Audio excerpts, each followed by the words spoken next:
de suministración con lo que ya estudiaron el año pasado. Entonces, todos los organismos necesitan de una fuente de energía y de carbono para mantener sus funciones vitales. En la Tierra, la vida se basa en el carbono. Por lo tanto, estos microorganismos van a tener que adquirir el medio que se encuentren para realizar sus funciones. Y de esto se va a tratar en la clase de hoy. Para los que no me conocen, yo soy el doctor Adrián Pardo, profesor de microbiología, y soy el encargado de dar esta clase el día de hoy.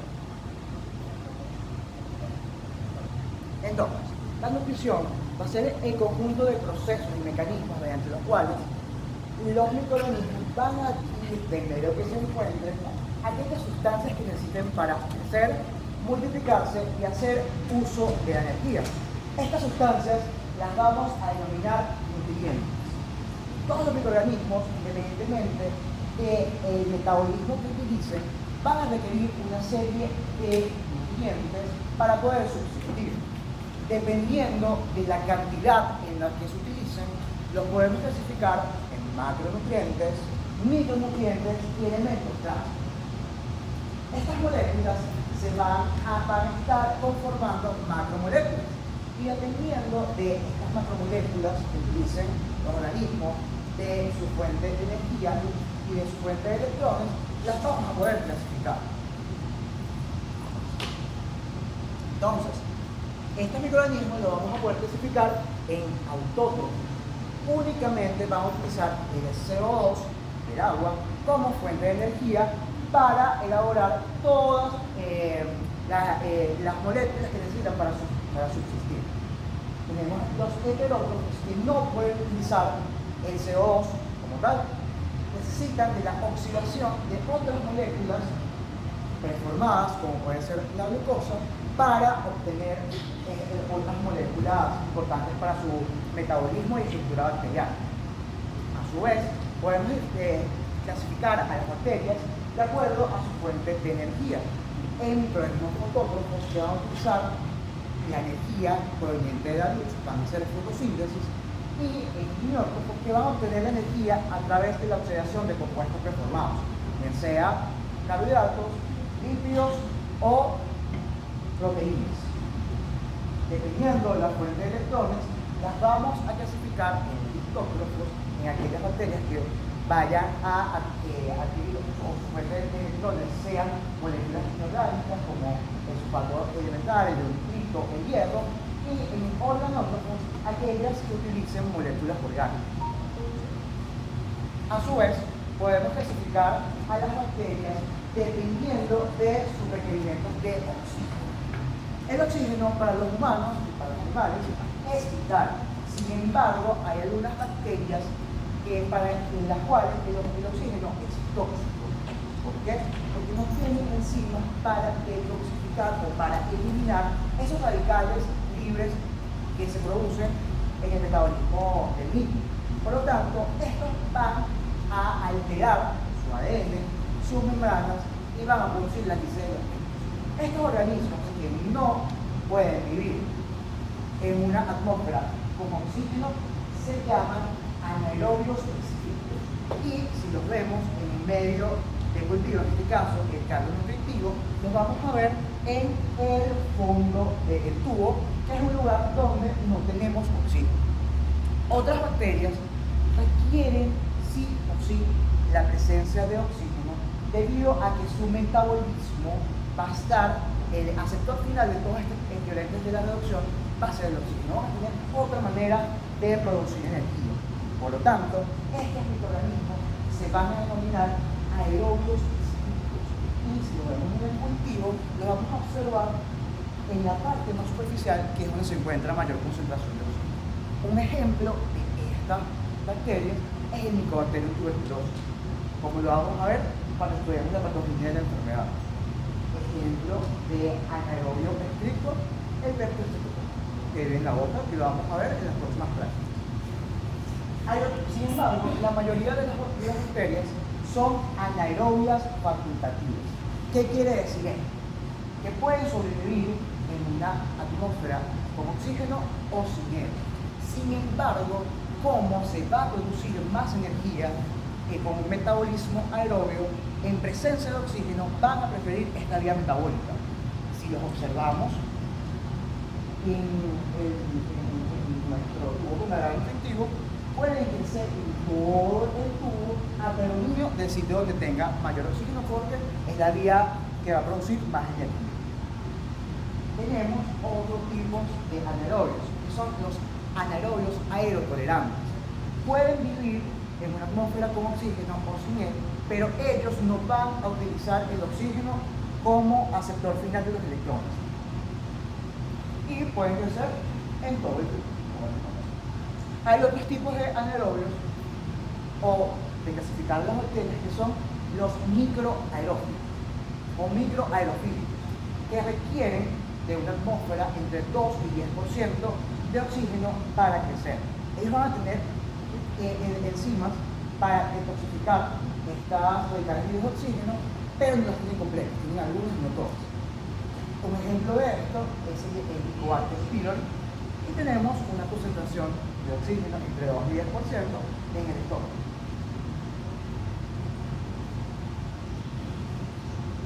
Ok, el primer paso para utilizar estas sustancias, estos nutrientes, es el transporte a través de la membrana para tenerlos, estos nutrientes, en el citosol. Esto, como ya lo han estudiado el año pasado, cuando lo vieron en su seminario de estructura bacteriana, el citoplasma, la membrana plasmática de las bacterias va a tener la misma función y tiene casi que los mismos componentes que las membranas celulares de cualquier otra célula. Son membranas semipermeables que van a permitir la difusión pasiva de moléculas pequeñas inoculadas. Para moléculas más grandes y polarizadas vamos a tener unas enzimas interiores de membrana, unas porinas, que van a permitir la difusión facilitada del mismo, siempre a favor de un gradiente de concentración, es decir, sin utilizar energía. Cuando la concentración es mayor en el citoplasma que en el exterior, pues será un uso del transporte activo que utilizará energía en forma de ATP.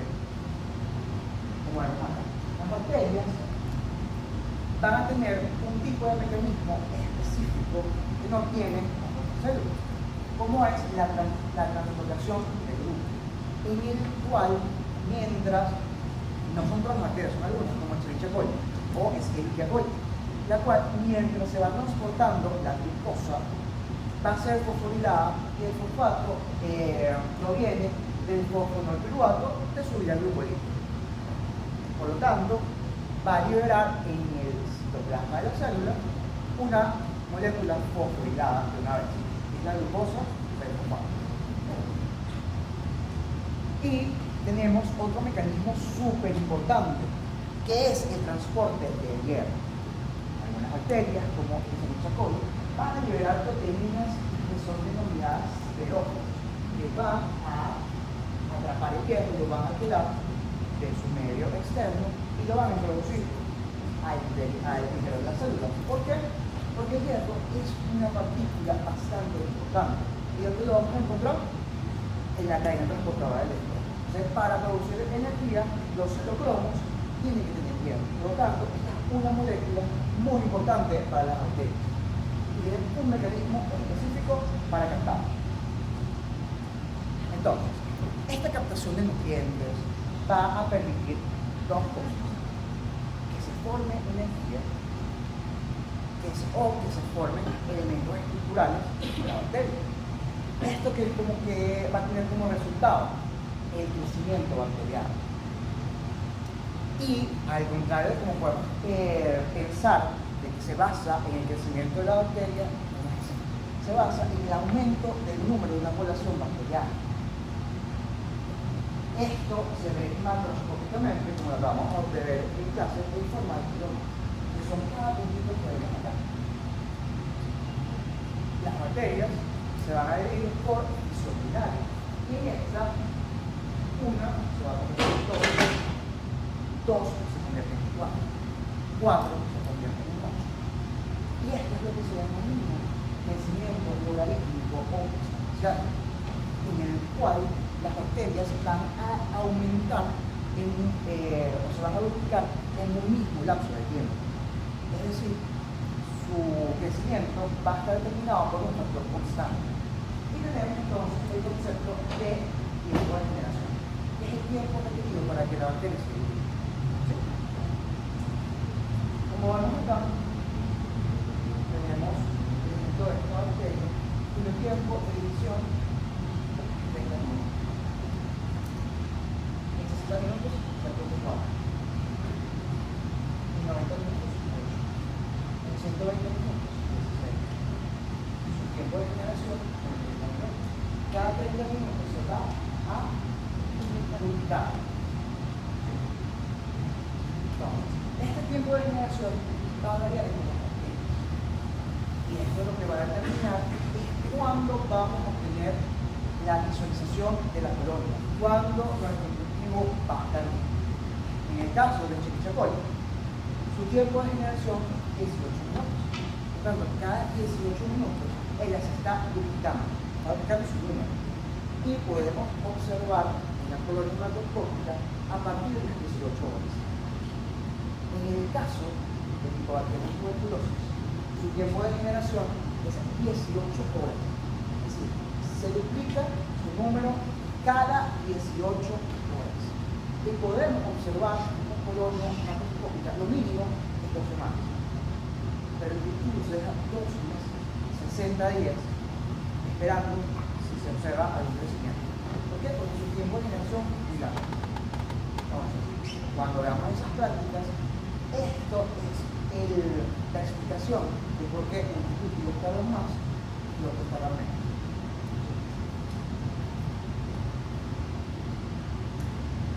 Este crecimiento bacteriano va a tener algunas fases.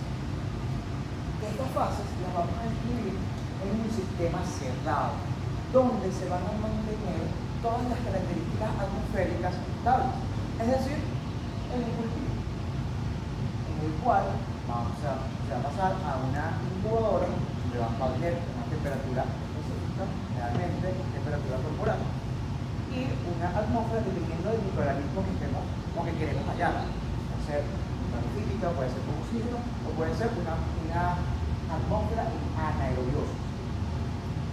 Y en esos casos se describen estas fases. La primera de ellas es la fase de latencia. En esa es la fase que se encuentra desde que se inoculó la bacteria en nuestro medio de cultivo hasta que inicia el crecimiento logarítmico o exponencial. ¿Qué pasa en esta fase? La bacteria se está preparando para utilizar los nutrientes que se encuentran en el medio. En el caso de los medios de cultivo que tienen lactosa, ¿qué tiene que hacer la bacteria? Sintetizar más proteínas transportadoras de lactosa, sintetizar más lactasa para la decisión de disacáridos. En galactosa y glucosa y poder utilizarlo, bien sea para generar energía o como elementos de su estructura bacteriana. La siguiente fase es la fase de crecimiento exponencial, donde se da todo lo que mencioné anteriormente. La bacteria se está multiplicando activamente o en un tiempo que va a estar determinado para cada una de ellas. En esta fase, el consumo de nutrientes es máximo y el crecimiento es máximo. Esta fase, cuando estudiamos la patología de la enfermedad, va a corresponder en el cuerpo humano a la fase donde la bacteria se está invadiendo y se está modificando. La siguiente fase es la fase estacionaria. En esta fase, el número de bacterias que se está produciendo o que se está produciendo es igual o está balanceado con el número de bacterias que se está muriendo. ¿Por qué? Porque se consumen todos estos nutrientes y se comienzan a concentrar en nuestro medio metabolitos que pueden ser tóxicos. Sacar nutrientes y las bacterias van a senecer. O estos metabolitos tóxicos las van a producir la lisis de la piel. En esta fase no hay una síntesis activa de la pared celular. Entonces, esta fase es muy importante para cuando una explicación de por qué no dar antibióticos en infecciones o no dar antibióticos que vayan contra la pared celular en infecciones que tengan un inocual, o sea, que tengan que estén ampliamente que estén producidas por un número de bacterias importante porque haya invadido a lugares profundos. ¿Por qué? Porque la bacteria está produciendo supercelular y los antibióticos van a funcionar. ¿Sí? O sea, en una fase estable. Y luego tenemos la fase de muerte, donde se me acabaron los nutrientes, hay más metabolitos tóxicos y las bacterias comienzan a morir. Las bacterias van a utilizar estos nutrientes para crecer a través del metabolismo. Y el metabolismo es un conjunto de reacciones coordinadas que ocurren en la célula y tienen como función producir energía. Ya están recordando cosas. Y además va a producir todos estos componentes que la célula necesita para llevar a cabo su función. Como bien saben, lo podemos dividir en dos tipos. En el catabolismo, que va a ser el conjunto de reacciones que van a transformar moléculas complejas a moléculas más sencillas y que en este paso van a producir energía en forma de ATP. Y que estas moléculas van entonces a funcionar para el anabolismo, que implica la síntesis de moléculas complejas a través de otras más simples en reacciones que van a requerir ATP, y el ATP proviene del catabolismo. ¿Sí? Muchas vías metabólicas van a tener enzimas que funcionan tanto para el catabolismo como para el anabolismo, ¿verdad? Que son vías que las denominamos anfibólicas. Sin embargo, y que son un binomio difícil de separar. Sin embargo, para efectos prácticos, la vamos a estudiar separado. Vamos a iniciar con el catabolismo, que quizás es el tema más importante para esta clase. Para el catabolismo de carbohidratos, primero que las bacterias van a tener, como mencionamos anteriormente, proteínas que van a mediar transporte. Tenemos proteínas que median el transporte de desenlace. Lo primero que hay que hacer es degradarlo. Entonces, esto se va a hacer mediante hidrólisis. Por ejemplo, la maltasa degrada la maltosa, unas moléculas de glucosa, o mediante fosforólisis, donde se va a aplicar el fosfato, el ortofosfato, va a atacar directamente a este enlace, produciendo la separación de estas moléculas, una de las cuales va a quedar fosforilada. En el caso de la maltasa fosforilasa, se va a producir glucosa y glucosa sin fosfato. ¿Sí? Generalmente, para definir el catabolismo de carbohidratos, vamos a hablar del catabolismo de la glucosa. ¿Por qué? Porque si bien la bacteria puede utilizar otros azúcares como la manosa, como la fructosa o la galactosa, estos se van a degradar en vías que van a producir o glucosa o uno de sus metabolitos. Entonces, al explicar el catabolismo de la glucosa, indirectamente estamos explicando el catabolismo de todos los azúcares restantes. Entonces, la glucosa se va a catabolizar a dos moléculas de igual. Durante este proceso se van a producir moléculas reducidas, son moléculas transportadoras equivalentes a la reducción NADH y FADH2, ¿verdad? Estas moléculas tienen que reoxidarse. Si no se reoxidan, pues se trunca la cadena y el metabolismo se acaba. Entonces, dependiendo de cómo se oxiden estas moléculas transportadoras, vamos a dividir el metabolismo en respiración celular y fermentación. La respiración celular indica que estas moléculas se van a reoxidar utilizando una cadena transportadora de electrones, la cual se va a encontrar en la membrana citoplasmática de las bacterias, ¿cierto? dependiendo del aceptor final de los equivalentes de reducción, lo podemos dividir en aeróbica, respiración aerobia, si el aceptor final es el oxígeno. Y si tenemos moléculas que son los aceptores finales en esta cadena transportadora de electrones distinta al oxígeno, lo vamos a denominar respiración anaeróbica, que pueden ser el hierro en estado ferroso, selenato, ácidos lumínicos, etc. La fermentación significa que la reducción o la reoxidación de estas moléculas se den por vías distintas o que no utilizan una cadena transportadora de electrones. En este caso, la molécula que utiliza más frecuentemente es el piruvato. ¿De dónde proviene? Del catabolismo de la glucosa.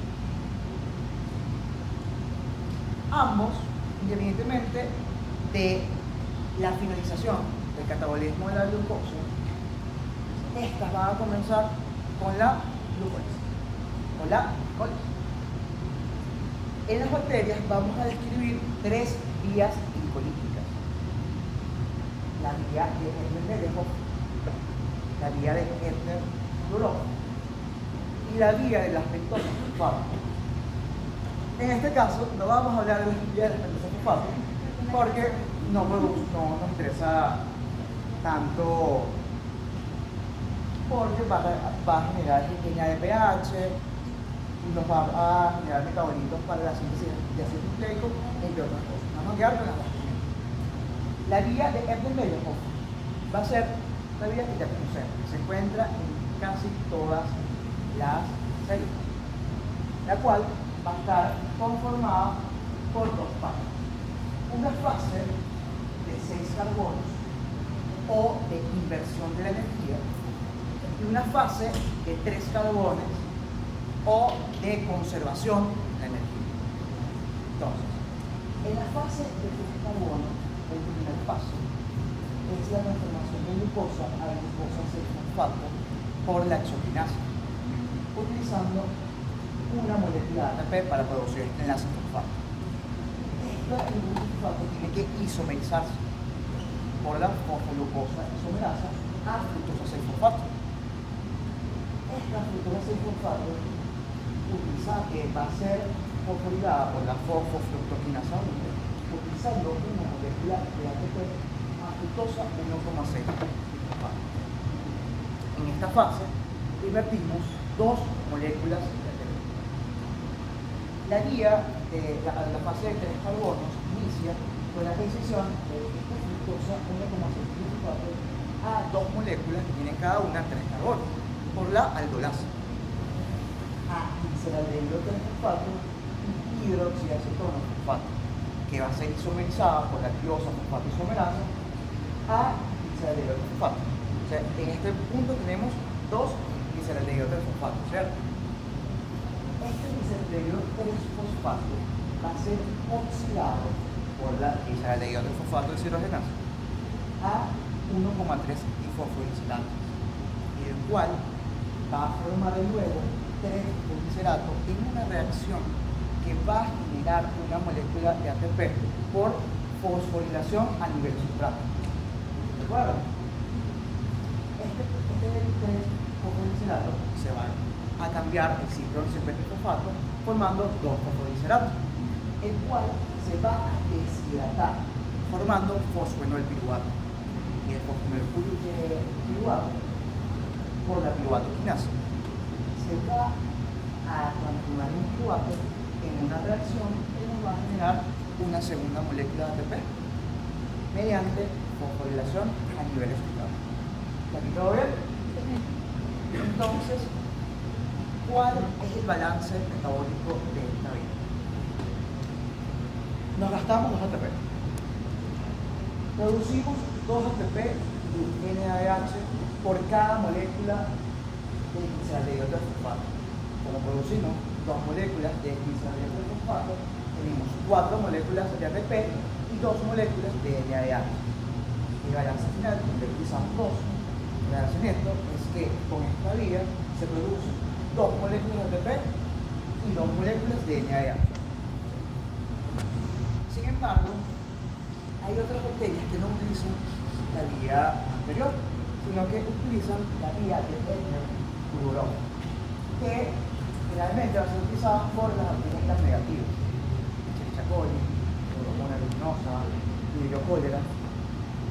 Y la única gran positiva de importancia médica, que hablamos de importancia médica, que son las que producen enfermedades en el ser humano, es el Enterococcus fecalis. En esta vía vamos a tener una fase de 3 carbonos que inicia igual con la transformación de la fase de celular glucosa a glucosa 6-fosfato. Este glucosa 6-fosfato se va a transformar a 6-fosfato con una deshidrogenasa dependiente de línea de pH. Esta línea de pH va a ser importante para la síntesis de ácido nucleico y para la detoxificación de estos radicales libres de oxígeno. ¿Cierto?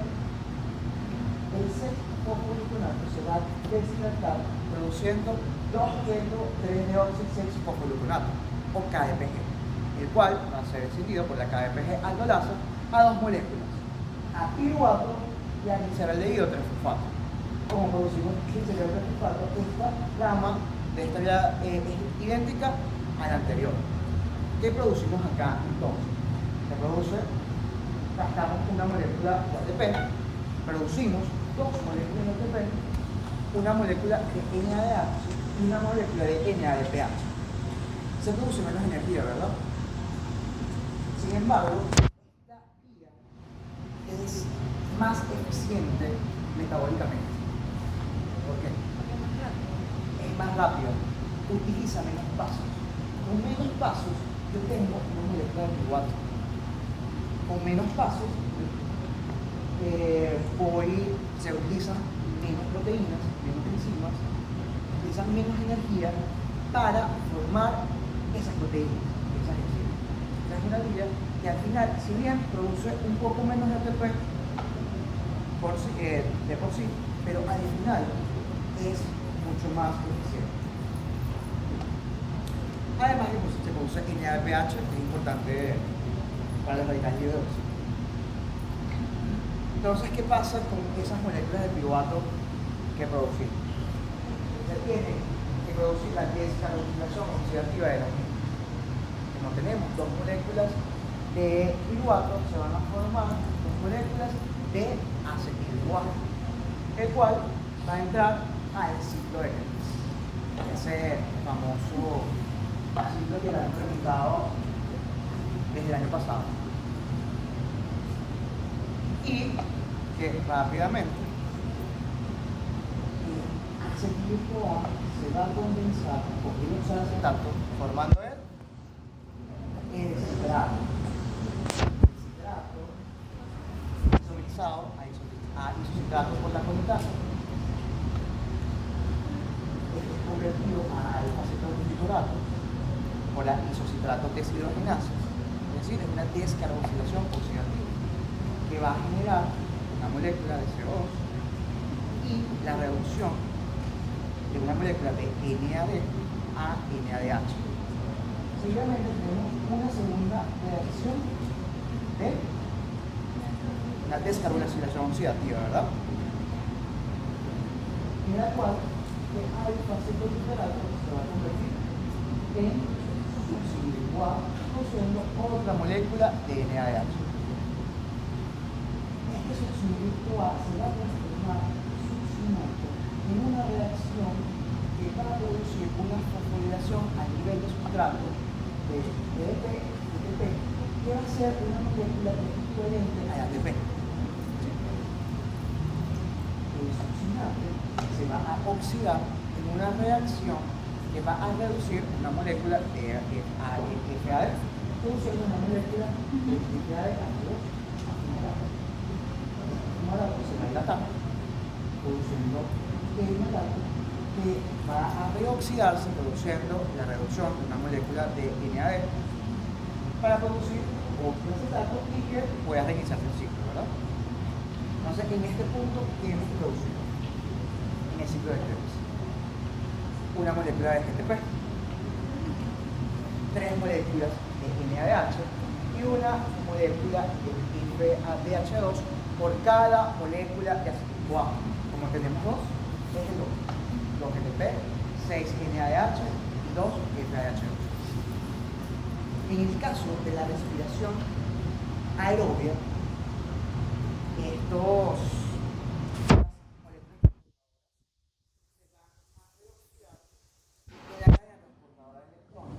donde el receptor final de este núcleo que tiene la reducción va a tener un oxígeno formando agua. Y esas son reacciones que liberan energía. Esto tiene, y en el caso de la respiración aeróbica, se produce mucha energía que tiene una situación. Tiene unos componentes potenciales de oxidorreducción bastante negativos.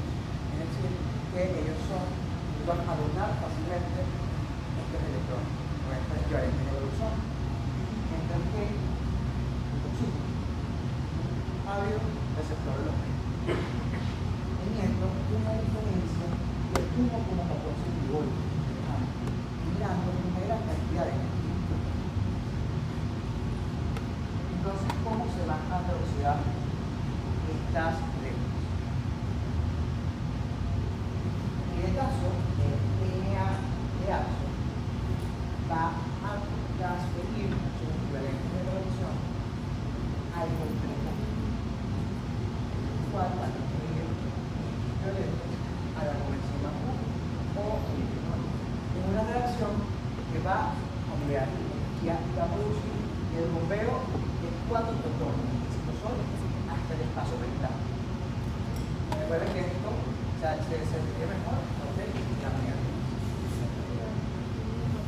La coenzima Q va a entregar un nivel de reducción al citoplasma, el cual va nuevamente por complejo 3. Se lo va a entregar a citoplasma en reacciones que liberan energía y producen el bombeo de 4. Se va a donar este nivel de reducción al último complejo, al número 4, el cual con estos electrones va a producir una molécula de agua y la energía restante va a producir el bombeo de 2. En el caso de FADH, este va a entregar sus niveles de reducción al segundo complejo, el cual va a entregar los mismos a la coenzima Q en una reacción que no libera energía.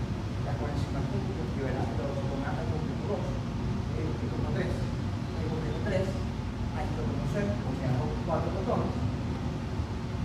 El complejo C, al 4 complejo, considerando el bombeo de 2 protones, una molécula de agua. Es decir, que por cada molécula de NADH se bombean 10 protones. Por cada molécula de FADH2 se bombean 6 protones. ¿Esto que va a generar? Un gradiente de concentración. La fuerza proton-motriz. Que al estos protones interactúan con la ATP sintasa, la cual tiene 2 subunidades, va a producir que la subunidad F0, y como está en contacto con la subunidad gamma de la subunidad F1, va a producir esta rotación. Para que se pueda producir esta rotación se necesitan 3 protones. Para que se una el ortofosfato de la ADP ácido catalítico en la subunidad al F1 necesita un protón. Por lo tanto, necesitamos 4 protones para producir una molécula de ATP. Si esto lo transformamos, por cada molécula de NADH, producimos 10 protones, lo cual va a tomar a 2,5 ATP. Por cada reducción de oxidación de FADH2 se producen 6 protones, lo que equivale a 1,5 ATP. Como la próxima vía a repetir NADH, toda esta vía de catabolismo de glucosa se produce 25 ATP. Y ya de producen 3 moléculas de ATP. ¿Y de dónde proviene todo esto? Que ya se deben haber olvidado. Tenemos 2 moléculas, tenemos que de la glicólisis producimos 2 moléculas de ATP y 2 moléculas de NADH, ¿verdad? De la transformación del piruvato a acetil-CoA producimos 2 NADH. Del ciclo de Krebs producimos 2 ATP, 6 NADH y 2 NADH. Y de ahí los NADH que les ya comentado. Los NADH. Entonces, ¿esto a qué va a equivaler? Como ya mencionamos, estos 10 NADH se van a equivaler a 25 moléculas de ATP, el NADH2 a 3 moléculas, más 4 moléculas de ATP que tenemos en la otra reacción. Recordando que el ATP va a equivaler cuando sumamos todo. Esto nos da un balanceamiento de 32 moléculas de ATP. La realidad glicolítica, el catabolismo de carbohidratos, mediante la respiración. ¿Qué pasa entonces en la respiración anaeróbica? La cadena transportadora de electrones de las bacterias anaeróbicas pueden ser más cortas, pueden estar ramificadas y el efecto final de los electrones va a ser van a ser moléculas como el acetato, como ácido sulfídrico, como los ácidos mínicos, etc., que van a tener un potencial de óxido de reducción menos positivo que el oxígeno. Por ejemplo, tenemos al ion. Como vemos, la diferencia de átomos de NADH es menor. Por lo tanto, se va a liberar menos energía. ¿Cuánto ATP se va a formar? Es difícil. ¿Por qué? Porque cada cadena transportadora de electrones va a depender, anaerobio va a depender de la bacteria.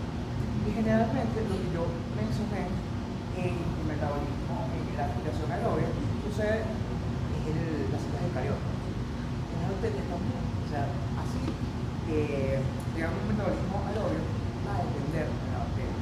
La cadena transportadora va a ser de cada una de sus genes. Por lo tanto, no podemos definir metabolismo anaerobio cuántas moléculas de ATP se producen. Lo que sí es cierto es que se produce menos, porque la diferencia es menor, se libera menos energía. ¿Vamos bien? Por último, en el catabolismo de la glucosa tenemos la fermentación. Necesitamos oxidar esas moléculas de NADH. Sin embargo, esto se va a dar en situaciones que no requieren oxígeno. El aceptor final de esta interacción va a ser el piruvato, que no va a hacer uso de la cadena transportadora de electrones, y por no hacer uso de la cadena transportadora de electrones va a generar menos ATP. Entonces, tenemos dos grandes vías fermentativas. La vía del ácido láctico, donde se va a producir ácido láctico, o la lactato ácido aminasa, en el cual vamos a producir la reoxidación de esta molécula de NADH, formando el lactato o ácido láctico. ¿Qué va a ser importante para qué?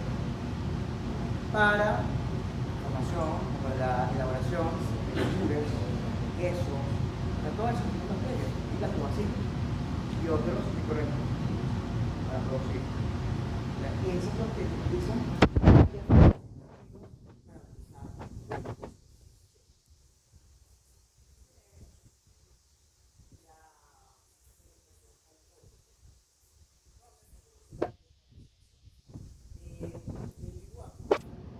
formando acetaldehído, el cual se va a reducir para formar etanol.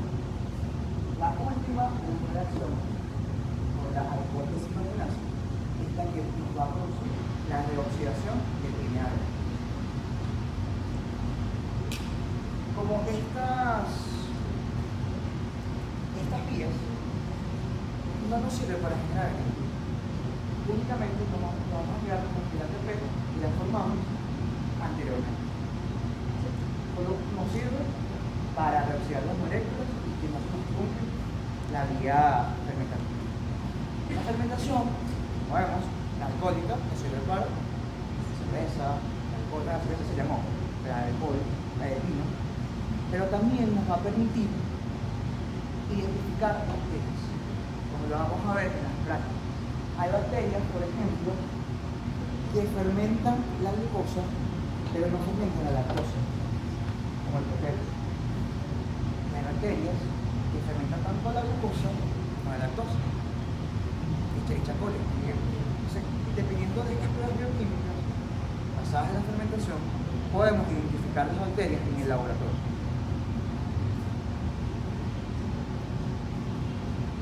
Entonces, tenemos un cuadro comparativo, que es lo que se tiene que llevar en unidad, no toda la vida, de la respiración aeróbica, la respiración anaeróbica y la fermentación. Entonces, la respiración aeróbica requiere, la única que va a requerir oxígeno es la aeróbica, ¿verdad? En la respiración aeróbica, se va a producir tanto energía a través de la oxidación como de la fosforilación equivalente del sustrato. La energía fermentativa únicamente se va a producir energía por fosforilación a nivel sustrato. El receptor final de los electrones o de los receptores va a ser el oxígeno en la respiración aeróbica. Otros compuestos en la respiración anaeróbica y en la fermentativa va a ser el igual, produciendo 32 moléculas de ATP en la vía aeróbica, variable en la anaerobia y una constante de 2 en la fermentativa. Y al final, la que menos produce, pero igual va a permitir la subsistencia del microorganismo. Y que el microorganismo únicamente no va a tener una vía de respiración aeróbica o anaeróbica, sino también puede tener una fermentativa o ambas, como mencionamos anteriormente. En cuanto al catabolismo de los lípidos, la parte sí va a ser mucho más rápido. Los lípidos que se van a utilizar para producir energía van a ser los triglicéridos. En primer paso, la adquisición de la cabeza del glicerol, de la cadena hidrocarbonada, por el paso, produciendo triglicéridos.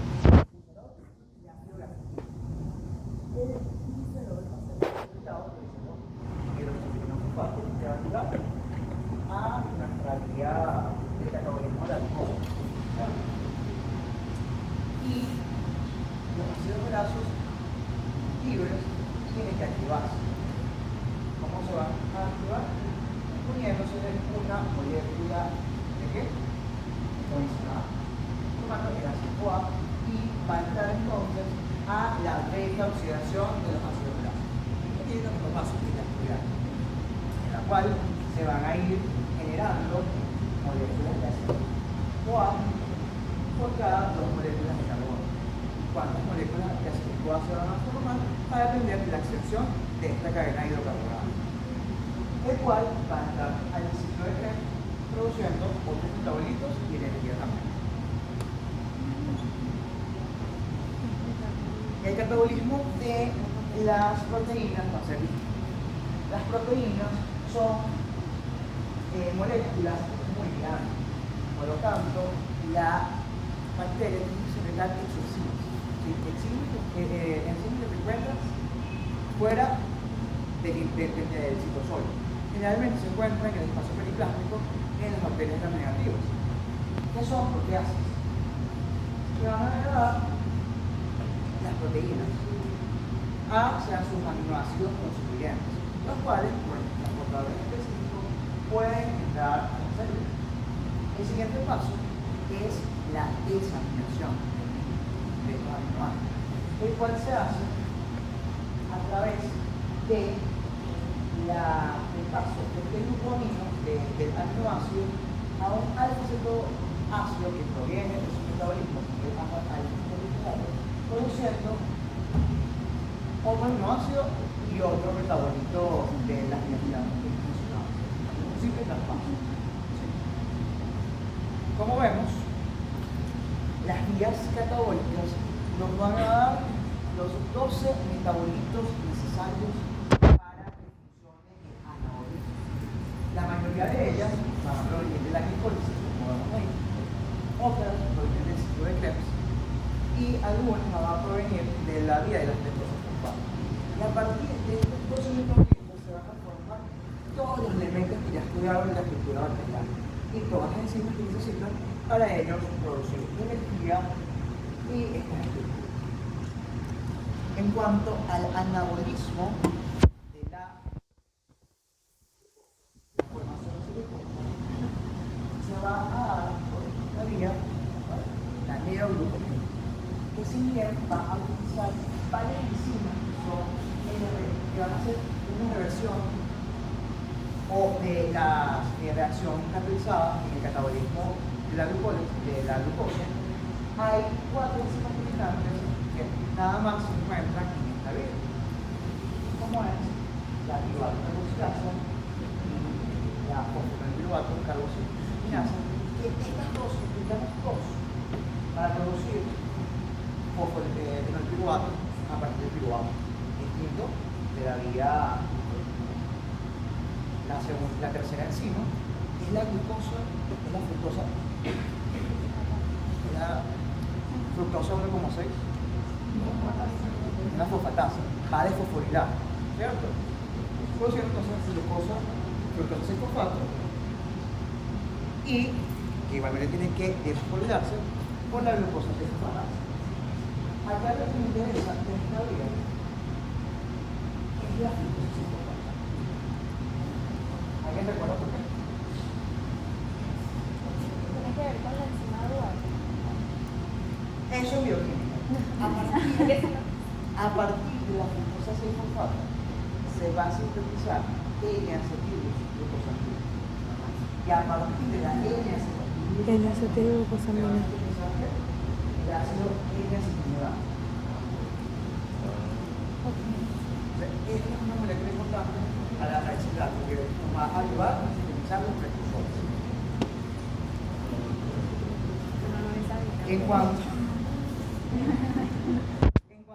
al anabolismo de los lípidos, como vimos, los metabolitos o las moléculas sencillas para producir los mismos, básicamente van a formar fosfolípidos para la membrana. Y en cuanto al metabolismo de las proteínas, se va a producir mediante dos reacciones. Se pueden producir aminoácidos a partir de la animación.